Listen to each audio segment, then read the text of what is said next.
হন, বিবেক হয়েছে, বয়স হয়েছে যাদের, চিন্তা করে দেখেন সমস্ত সরকার কে আপনাদের সন্তানদের জন্য বাংলাদেশের জন্য করে গেছে। এই যে এখানে আমাদের কি এই পেট্রোল বোমার নামে যে বোমা দিয়ে মিঠা পুকুর কি ওটা সটিবাড়িতে 7 জন মানুষ মারা গেছে, এই কথা কি মিথ্যা? আমাদের নবাবগঞ্জের এক পান ব্যবসায়ী পুড়ে ঢাকাতে পড়েছিল, মামুন নাম, এই কথাগুলো কি মিথ্যা? ওই বিএনপি নেত্রী ওই বেগম জিয়া যদি বাংলাদেশকে ভালোবাসতো, বাংলাদেশের মানুষকে ভালোবাসতো, 5ই জানুয়ারির পর যতগুলো পেট্রোল বোমা দিয়ে বাঙালির মানুষকে পুড়ে মারছে, সে পঙ্গু করে দিছে, সে 1971-এর সেই মুক্তিযুদ্ধকেও হার মানছে। আমরা অনেক ছেলেরা এখানে আছি, আমার 82 সালে জন্ম, আমরা মুক্তিযুদ্ধ দেখি নাই, শুনছি যে খানারা গুলি করছে, মানুষ মরে গেছে। একটা গুলি লাগলে মানুষ 1 মিনিটের মধ্যে মরে, কিন্তু যার গায়ে আগুনটা ধরে দাও দাও করে 15-20 মিনিট লাগে একটা মানুষের মরতে।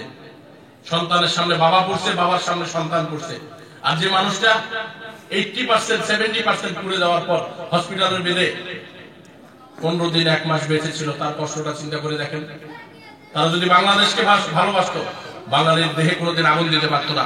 ওই একই বাসের মধ্যে আওয়ামী লীগ ছিল, বিএনপি ছিল, জামাত ছিল, তারা কোনো দল ভাগ করে নাই যে খালি আওয়ামী লীগের মানুষগুলোকে আগুন দিচ্ছে, তা করে নাই।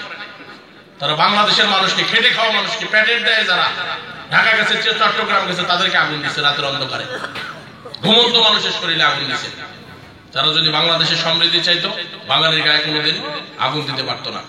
আজ পর্যন্ত চিন্তা করে দেখেন, সারা বিশ্ব যখন তাকিয়ে আছে বাংলাদেশের শেখ হাসিনার দিকে, মায়ানমারে লক্ষ লক্ষ রোহিঙ্গারা আসছে, মুসলিম ভাইয়েরা আমাদের, বেগম যে কি করলেন, লন্ডনের মাটিতে বেড়ার বউকে নিয়ে শপিং করে বেড়ালি। আর আমার নেত্রী কি করেছেন, সারা বিশ্বকে তাক লাগিয়ে দিয়ে কি করেছেন জননেত্রী শেখ হাসিনা, মুসলমানদেরকে বুকে জায়গা করে দিয়েছেন। আমি গেছি সেখানে, লক্ষ লক্ষ মানুষ পাহাড়ের উপরে, মাথার উপরে ঝমঝম করে সারাদিন বৃষ্টি পড়তেছে, কোলের মধ্যে দুধের শিশুকে নিয়ে মায়াদের যে আহাজারি, বাপ নাই, মা নাই, কেউ নাই, 5-6 বছরের বাচ্চারা সেখানে ঘুরে বেড়াচ্ছে, 1-1.5 হাজার। আর্মি, পুলিশ, বিডিআর, বাংলাদেশের সাধারণ ব্যবসায়ী, চাকরিজীবী, রাজনৈতিক ব্যক্তিত্ব সবাই সেখানে ছুটে গেছে, সেখানে ছুটে গিয়ে তাদের পাশে দাঁড়িয়েছে। আর বেগম জিয়া উনি আসলেন কবে, 2-3 মাস আসে রোড শো শুরু করলেন, ছিলেন রোড শো শুরু করে সেই গেলেন কি মায়ানমারের মানুষের কাছে। যখন মায়ানমারের মানুষ খাবার, চিকিৎসা, রাস্তা, পড়ালেখা, মসজিদ সবকিছু কমপ্লিট হয়েছে, তখন দেখার জন্য আসছে। এই ভালোবাসা তার, এই ছলছাত্রী এখন বাঙালি জাতির মানুষ বুঝে গেছে। আমরা এই ছলছাত্রী করে আর বাংলাদেশের মানুষকে ভোলানো যাবে না।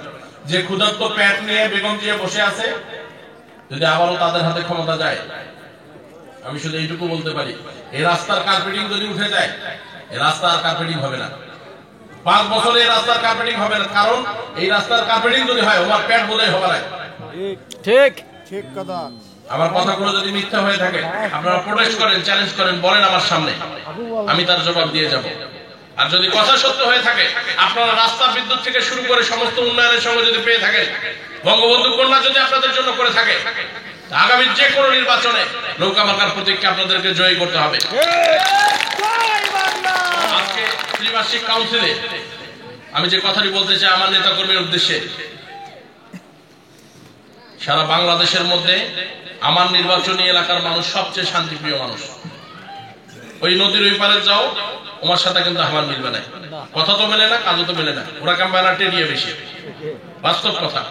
এই নদীর এপার থেকে যতগুলো মানুষ আছে, আমি সারা বাংলাদেশ ঘুরে বেড়াইছি, এমন কোন জেলা নাই, ডিস্ট্রিক্ট নাই আমি যাইনি সেখানে। উপজেলা হয়তো বা শেষ করতে পারিনি, কিন্তু মোটামুটি বাংলাদেশের অনেক জেলাতে আমি গেছি। দিনাজপুর জেলার মধ্যে এই নির্বাচনী এলাকাটা, এই ফুলবাড়ি থেকে শুরু করে পার্বতীপুর, এই যে 6টা উপজেলার মানুষ, এরা হলো বাংলাদেশের মধ্যে সবচেয়ে ভদ্র এবং নম্র মানুষ। আমি নেতাকর্মীদেরকে একটা কথাই বলবো, যে এই মানুষগুলো, এই শান্তিপ্রিয় মানুষগুলো আমাদের কাছে গাড়ি চায় না, আমাদের যে বিলাসবহুল গাড়ি আছে গাড়ি চায় না, আমাদের 5 তলা বাড়ি চায় না, তারা আমাদের কাছে তারা শুধু ভালোবাসা চায়, মুখের মিষ্টি ব্যবহার চায়। প্রত্যেকটা নেতাকর্মীর কাছে অনুরোধ থাকলো, আপনাদের আচরণে যেন এই সাধারণ মানুষগুলো, এই কোমলমতি মাটির মানুষগুলো যেন কোনো আঘাত না পায়। আপনাদের ব্যবহার দিয়ে, কথাবার্তা দিয়ে, আপনাদের জ্ঞান দিয়ে যতটুকু পারেন তাদেরকে আকৃষ্ট করেন, কাছে টেনে নেন। বিএনপি হোক, জামাত হোক বলে কথা নয়, মানুষকে ভালোবাসেন, একদিন দেন, 2 দিন দেন, 3 দিন দেন, ভালোবাসতে শিখান। একদিন না একদিন দেখবেন নিশ্চয়ই আপনাদের কথা কথানে তারা সামিল হবে। কোন একটা প্রেক্ষাপটে, কোন একটা ঘটনার কারণে বাংলাদেশে দল সৃষ্টি হয়েছে। 1971 সালে বাংলাদেশে কোনো দল ছিল না, একমাত্র দল ছিল বঙ্গবন্ধু। বঙ্গবন্ধুর নির্দেশনা ছাড়া আর কোন নেতাকে ওই 7 মার্চের ভাষণে দেখা যায় নাই, যে ভাষণের স্বীকৃতি ইউনেস্কো দিয়েছে, ওয়ার্ল্ড হেরিটেজে সেটা অন্তর্ভুক্ত করা হয়েছে, সারা বিশ্ব যেখানে শ্রেষ্ঠ ভাষণ হিসেবে গণ্য হয়েছে।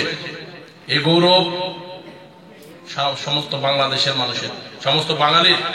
বাংলার এই ইতিহাসকে বঙ্গবন্ধুকে হত্যার পর, ওই 75-এর 15ই আগস্টের পর যারা দমিয়ে রাখতে চেয়েছিল, বিকৃতি করতে চেয়েছিল, আমাদের প্রজন্ম থেকে 2টা জেনারেশন কিন্তু এই ইতিহাস থেকে অনেক দূরে তারা বসবাস করত।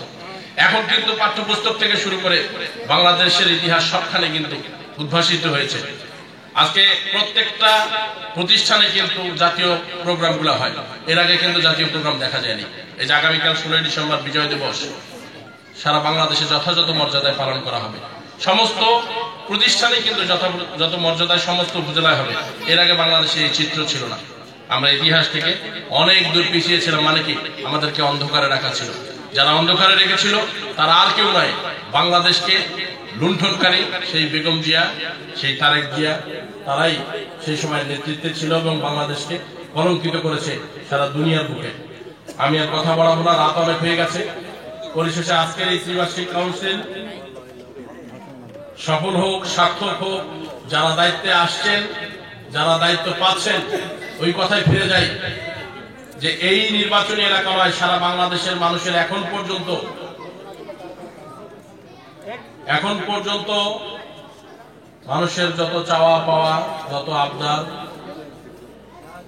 সোনার উপরে তো দূরে থাকলো, মাটি দিয়েও যদি মুখ বোঝাই করতে চাই, মুখ কিন্তু বোঝাই হবে। মুখ বোঝাই হবে একটাতেই, সেটা হলো ভালোবাসাতে।